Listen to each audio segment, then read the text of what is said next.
What's going on, man? So, parents have some concerns of some stuff they may have found in your room? Yeah, I believe so. And what would it be? And I stabbed his neck. He was panicking at first. His old man voice, he was in his 50s. He was saying, "What are you doing? What are you doing? Why? Ah?"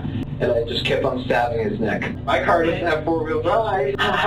Stupid me. Is it okay if I do a demonstration? Oh, yeah. On top of him like this. Okay.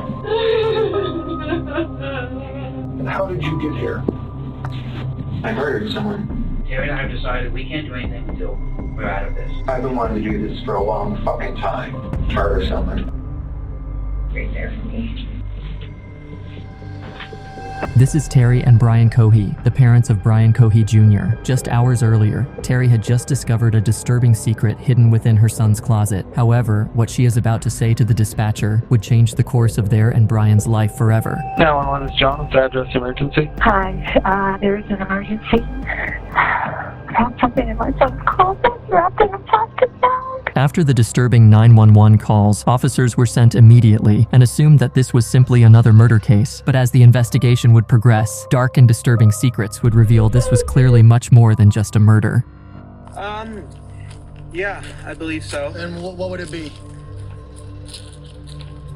A human head and hands.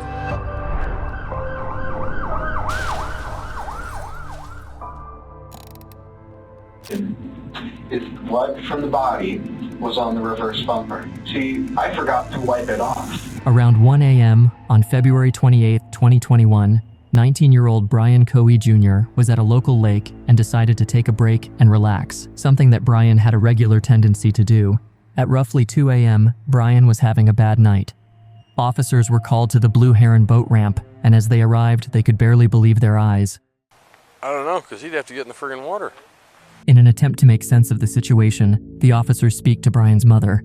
Inexperienced driver. Okay. Oh, yep. It was put his car here on the angle and got out and just looked around at the moonlight for a moment, and when he went to get back in, he wasn't able because of the angle to pull it out. I don't know. He's right there. However, the officers decide it's best to speak to Brian and get the story directly from him. Hey, partner, you want to come out and talk to me real quick? Sure, Appreciate it, man. I'm really cold. Is it okay if it's in here? Well, you're not hurt, right? You're okay? No, just a little cold is all. Just beside your pride a little bit? And probably $7,000. Okay. What were you doing down here, bud? Well, I felt like I needed to get out, and I figured, why not park here and just relax a little bit? Relax and think. Okay. And I parked on the boat ramp, and I thought it would be easy to get out. But when I tried to... Where did you park exactly? Were you down the hill a little bit? Yeah, just a little bit. Okay. And then... When you got back in, go ahead. When I got back in, I tried to put it in drive, and it didn't go up. So then I tried putting it in low gear, shimmying it a bit.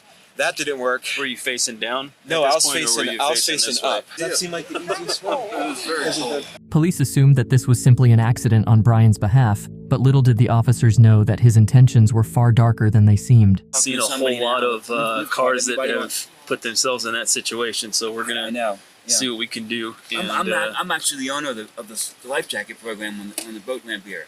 I do all the life jackets in Grand Junction, Colorado, so it's like, oh my God, this is not... It happens. It happens. And at precisely 3 a.m., Brian left and went to drive back home in his mother's car. However, as the car slowly emerged out of the water, the officers made a horrific discovery that would flip this case around. Hey, quick question for you. Sure. So the back bumper, I don't know, you can probably see it from here. It's a lot of red on the back of that. Yeah, dripping down it all a little bit. Right underneath the license plate. That little area right there. Okay. Okay. A lot of red, which means it looks like blood. Blood? Yeah. Brian, are you okay? They see blood on the back bumper of the vehicle. Really? Yeah, did you get hurt? No. Are you sure you don't have any injuries? No, I'm fine. There's blood on it? No, I'm not injured. But with no leads or information on the red stain on the license plate, the police are forced to release the car into the Cohees' custody. This would be the start of a long chain of mysteries. You know where another place you could get even more mysteries from. is our Patreon. You will see raw, unedited, and uncensored footage handed directly to us from police. This is legal to all viewers, so you don't want to miss out on the outrageous things Brian Cohee has to say about his murder. Link in the description. However, just a day later, police were called back to the same lake, but this time it was a missing persons case, a 69-year-old homeless man named Warren Barnes. And they know that he sits behind my shop, so I, When was the last time you saw him? Saturday, 5 o'clock. I said, I'll see you tomorrow, Warren, and he was like, okay, meaning he planned on coming down on Sunday, and then he did not show up. Asking people if possibly they have seen him. He's probably about 20 pounds thinner, because he was pretty thin. Who found his wallet down here? The lady from the place said that it was whoever runs the life jacket thingy. I'm actually the owner of the life jacket program on the boat ramp here. So she was gonna call Claire, who I did the report with, is gonna call Mary Lou at the temp agency and see if she has a number or contact or whatever. The officer realized the very same man they had questioned yesterday was the one who had discovered the missing wallet. This realization would be the most crucial breakthrough in the case. Only a day after the car incident, police get this horrifying 911 call from Brian's mother that would change the course of this case completely. 911 is John. Address emergency. Hi, there is an emergency. I found something in my son's closet wrapped in a plastic bag. Okay, what was it? I think it's a human head. It's a what? I think it's a human head. Yet this isn't even the worst part. Brian is standing only meters away from his mom in the car park. Her heart pounds as she makes this saddening 911 call. Officers were quickly dispatched to Cohee's residence to talk to him. They wisely left their siren off, as this could have scared the young teen, and it was crucial for him to be calm to get the most information out of him as possible.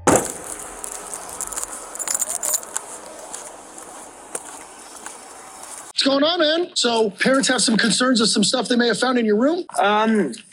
Yeah, I believe so. And what would it be? A human head and hands. Like, for real human head and hands? Yes. From? That fellow who went missing recently. Do you have anything on you he's gonna cut, poke, hurt, stick me anything without reaching for nothing? Don't reach for nothing. anything. My phone and my wallet, that's Okay. it. Well, I'm gonna have you face that way, put your hands on top of your head for me real quick. I just wanna make sure you interlace your fingers for me real quick, all right?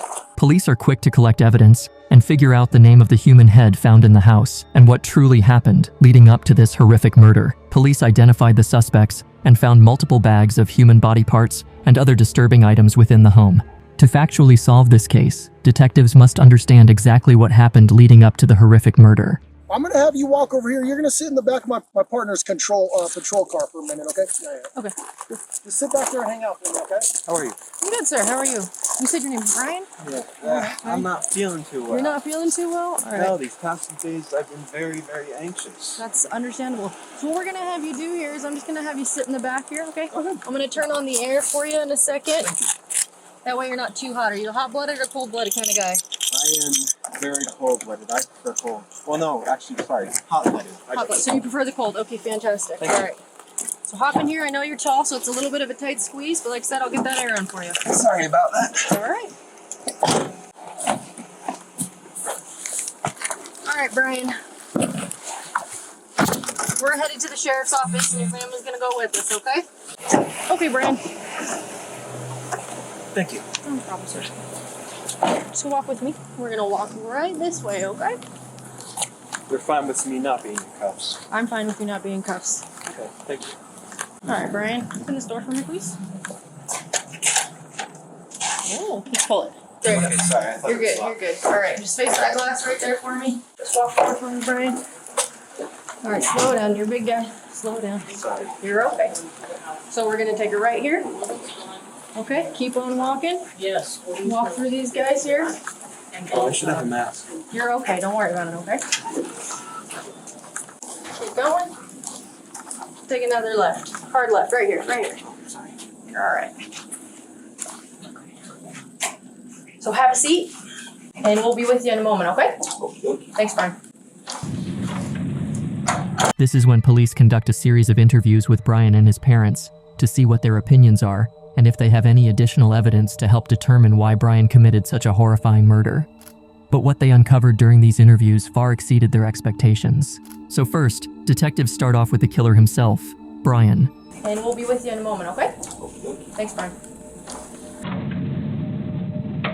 But before we get to that, officers decide to talk to Brian's mom instead, as she was the one who made the disturbing 911 call.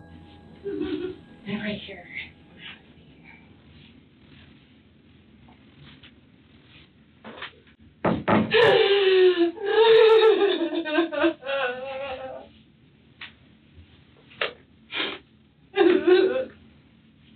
There's some Kleenex there if you need it. Battery being wet and nothing was operating. And so my husband was cleaning out the car because he was going to take it into Scotty's to see if they could maybe salvage it. Okay. And he found a wallet. So he called me this morning and he said, found a wallet in Brian's car. Officers thought that there was blood on his car. Okay. The night that it was in the river. Okay. The scene, and you know, he had just had a procedure done on his armpit a few days before, so I thought maybe the adrenaline opened that back up, and that's where it came from. I don't know. And he said, I don't know where it came from. And he took special effects class last summer, which involved fake blood. Okay. And he's like, you know, one of those fake blood containers burst in my trunk. It's probably that. And I was like, okay, that makes perfect sense. But what Brian Cohee Sr. says next stunted the detectives. Went back out there this morning just to continue. And I opened the glove box and there was a knife in the glove box. Underwater. Okay. The glove box is full of water. Very large knife. Okay. And then as I go around the passenger door, I open the passenger door and there's a wallet in between this door and the gun or whatever. Okay. And I open up, that's not Brian's wallet, it's frozen solid. Like, oh my God, that's not Brian's wallet. So I take it inside and I end up getting one of the wads of cards out, and there's a label ready. I read that, so I called label ready. And then another one, there was a social security card. Okay. I was like, hey, this is a weird call, but I've got a wallet here with so-and-so's name, and I'm hoping he works for you all, or he subbed him out or whatever. Mm-hmm. Oh yeah, my one, we've been missing him. Yes, he didn't show up today. I'm like, oh my God, now we've got a missing person. Okay, well I found his wallet at Blue Hen Boat Ramp. So here's my name, here's all my information. If you get a hold of him, tell him I've got his wallet here at my house. Okay, so I left that like that. Okay. However, detectives were not ready for the horrific discovery made by Terry. Cleaning up, putting some things away. And he has a Rubbermaid container in his closet. And so I just kind of started digging through going, you know, what is this mess? You know, like moms do. Sure. And I saw a plastic bag, a white plastic trash bag. And I was like, what in the world does he have in here? And I picked it up and it was heavy. And I held it in my hands and I was like, what in the world is this? What in the world? Is that like maggots covering something? Or I don't know, I better take it in the sink. So I carried it out to the sink and it was double bagged. So I ripped open one bag and I saw my old blood. Okay. And I went,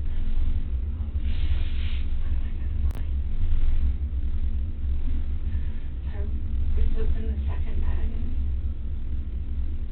and I saw his head. Okay. I saw his earring. This is when detectives discover a disturbing secret. Brian Jr. had already gone over his friend's house. He said, Mom, I want to go over to Kai's house. And I said, okay, but, you know, don't be over there too long. He goes, yeah, I should only be over there maybe 3 or 4 hours. Let's go hang out with her. And I said, okay. Detectives would later proceed to interview one of Brian's closest friends, and what she reveals next would give them something far more unsettling to worry about. I know that he had been doing, like he'd been trialing medications and trying different combinations to see with his psychiatrist what would work for him. Did he talk to you about his medications and how they affected him? Yeah, he did. Mostly he just mentioned that he was on them and that, you know, sometimes if he was on one that made him feel depressed or whatever, he would bring it up. However, while this information is useful and certainly adds suspicion, it doesn't fully reveal Brian's intentions leading up to the murder. Detectives are still uncertain why Brian committed the killing, or if something much worse was in play. So with that, they sit Brian himself down and prepare to confront him and figure out why he carried out the horrific murder. Oh, thank you. This is Lisa. She lives your house. Hi, how are you? I'm okay, you? Good, thanks. Never really good. Okay. Trade any seats? Sure. Ooh, this is a special chair. No, this is a special chair because it's soft and I'm old. Even though Brian seemed calm and pleasant, his uncontrollable thirst and leg twitching betrayed a much darker truth. 2002. Okay, what's your mom's? Hey. Cell phone? What? The detectives start with a relaxed, friendly conversation, a tactic used to put suspects at ease. Brian, from here? Yeah. Where did you go to school? I've went to Broadway Elementary School just across from my dad's house. Then I went to Brooklyn Middle School. Right. I did Fruita Monument High School. Well, actually, before FMHS, I went to Fruita Monument 8-9. Right. Then FMHS. Then I was transferred to R5. Oh, okay. Did you finish out at R5? I did. Did you? Graduated last year. Good for you. Okay. And how did you get here? I murdered someone. Okay. So start back at the beginning and go slow and tell me as many details as you can remember. So, because I mean, I'm already going to jail for this 15 years probably. I have no idea. Because we're at the beginning. It's murder. I mean, I'm going to jail for 20 probably. Knowing he was in trouble and unable to talk his way out, Brian accepted the overwhelming evidence stacked up against him. He had come to accept the harsh reality that he would be spending the rest of his life behind bars. But here's a fact that Brian doesn't know, that the minimum sentence of murder in Grand Junction, Colorado is life imprisonment without the possibility of parole. Learn as much about you and what you did as I can. Well, as many details as you can give me, the better. February 27th, it was a full moon. And I figured, I can see so well, why not drive out? And I am in a bad state of mind at that time. I have major depressive disorder, so I am not thinking, shall I say, positively. Okay. Brian's original plan was to find a prostitute and seduce her. However, after an hour of aimless driving, he couldn't find anyone. That's when he stumbled across Warren, sleeping under a bridge. Here on the railway track, so I'm like, oh, interesting. So I go up, and as I'm looking, I see a large thing wrapped in a canvas. Okay. And I'm like, that's a homeless person. So I grab my knife, I put on 3 layers of gloves, because plastic gloves can betray their users because they're so thin, those vinyl gloves, by imprinting your fingerprints through. So I put on 2, 3 on one hand. I took the knife, I pulled back the canvas, and I stabbed his neck.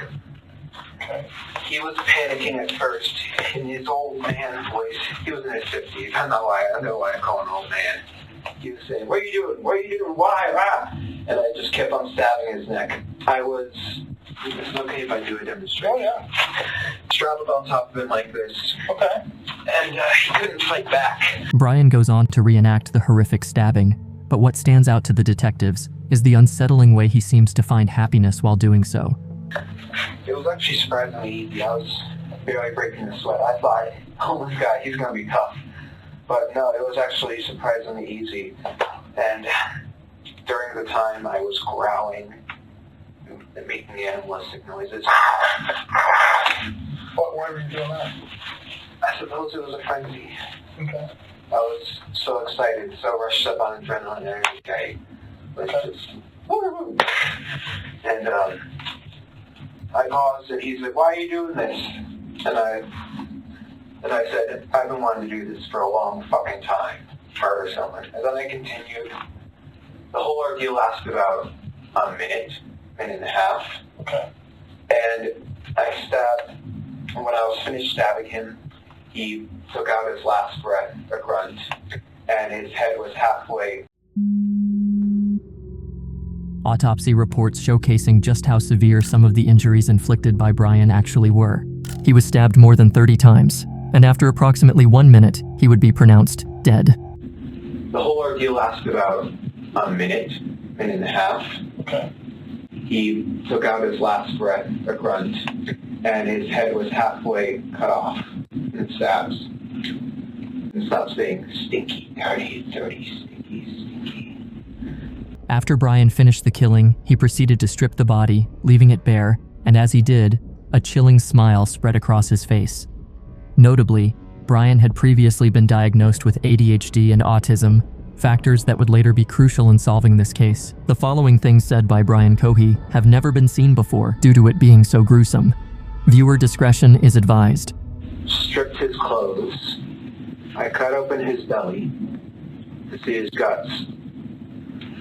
They're really pink. Unfortunately, we aren't able to show the rest of this section of the interview, as it will violate YouTube's guidelines. He does go on to talk about his murder in much more detail. Link in description for more. Sorry, that was morbid. Then I cut off his head. I gave him a Glasgow smile. What's that? A Joker smile.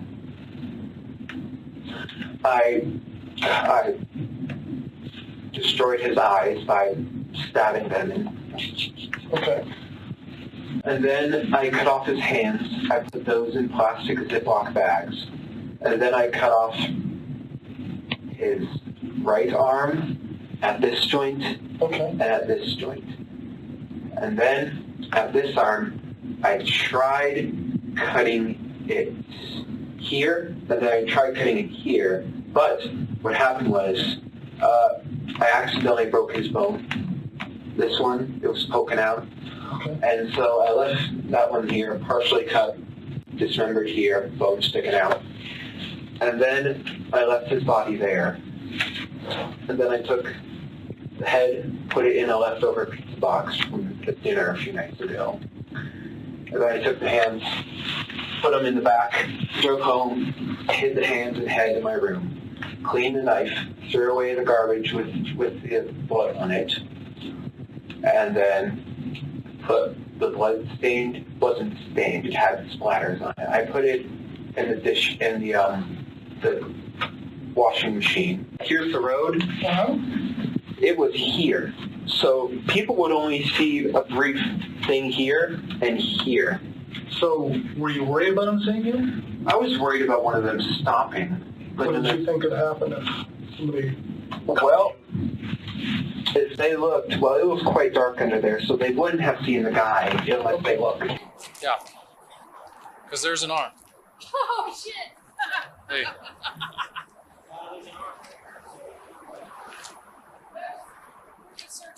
There's an arm, there's another arm. Okay, hold on. Do some pictures. Right here's a leg. Well, it could be the upper arm or a leg. Well, there's three. There, and there. Pieces down there. Brian didn't simply leave the body behind.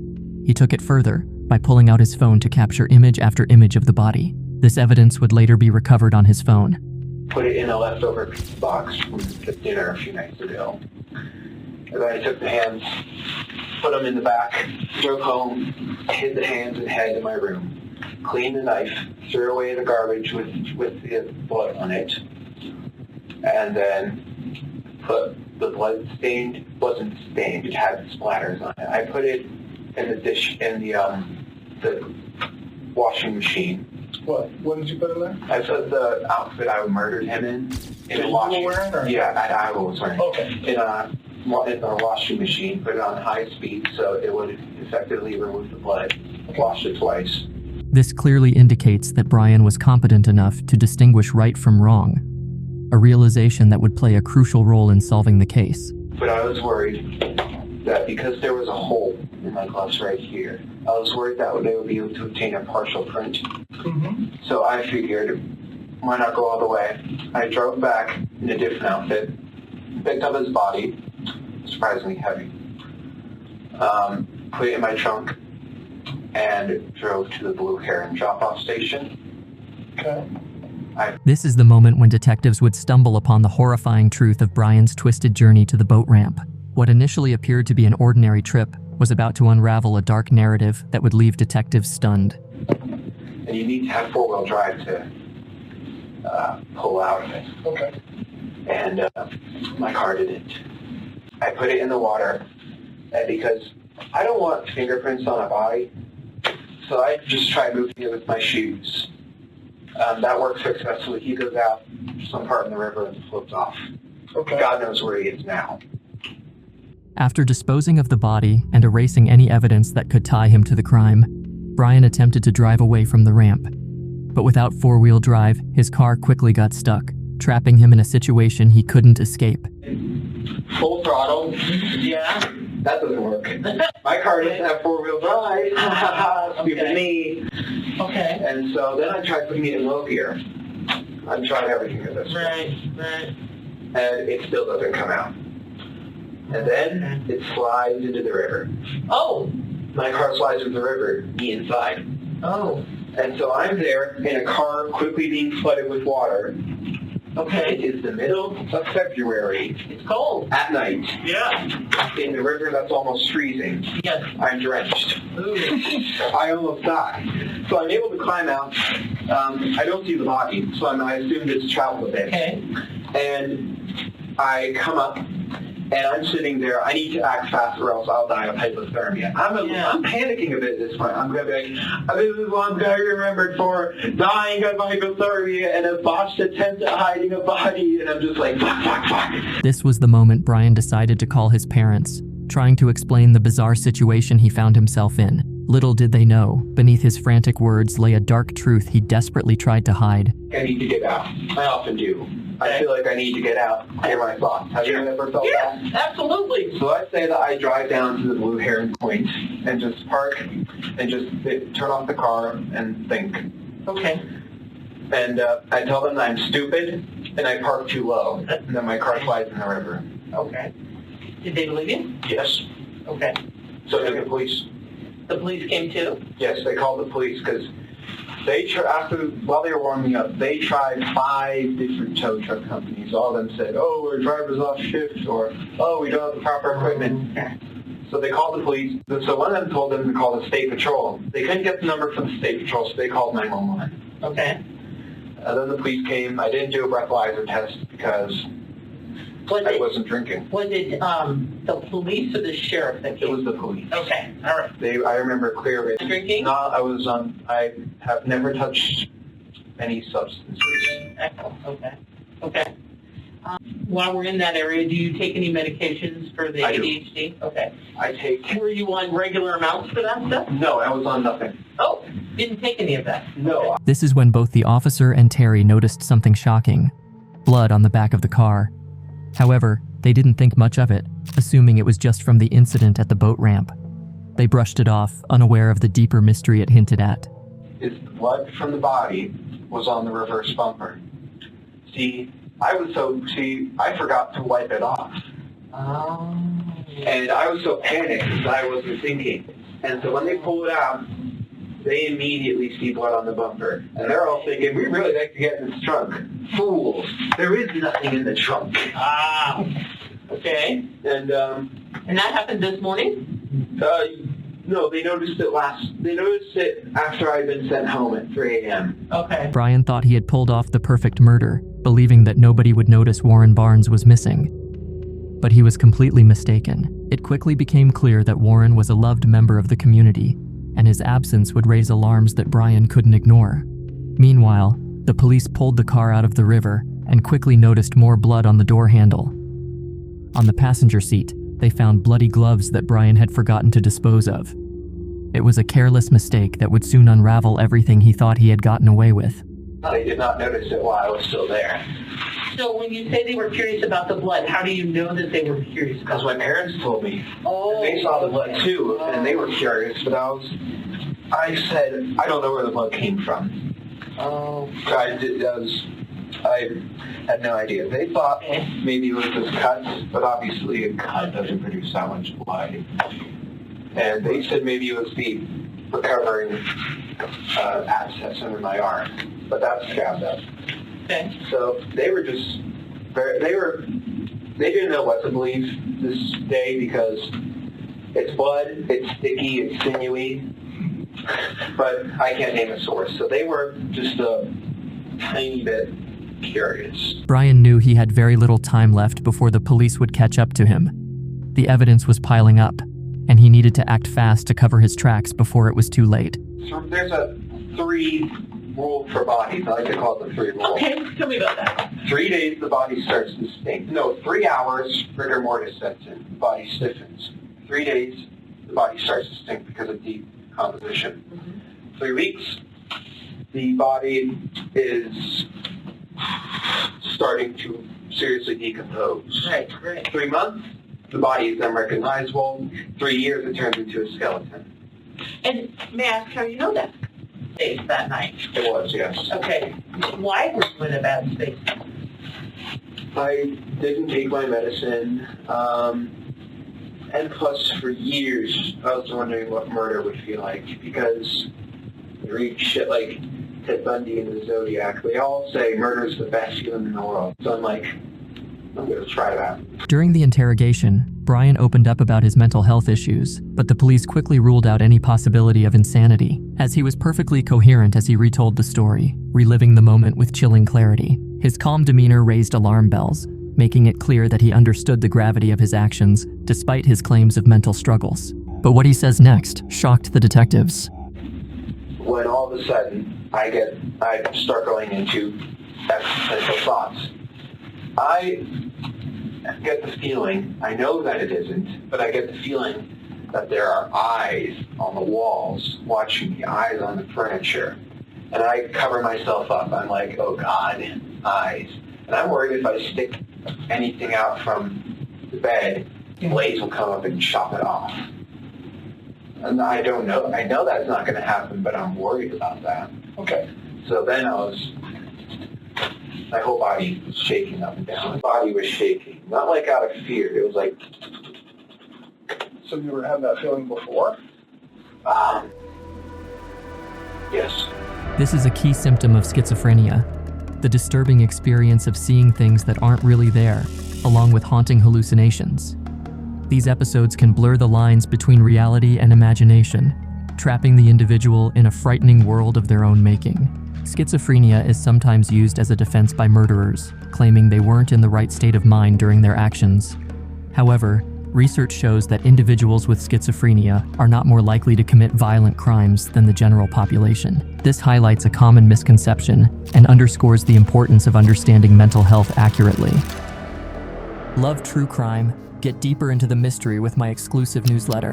Behind-the-scenes stories, fresh cases, and all the details you crave straight to your inbox. Check the link in the description.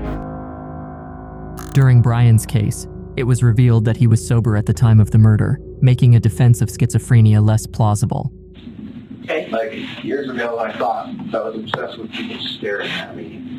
Okay. Like, I felt people watching me from every window. The birds were looking at me, watching me. Okay. Creative purpose. That was a delusion, I suppose. Okay, right. The next 15 years of my life, book set in stone, prison.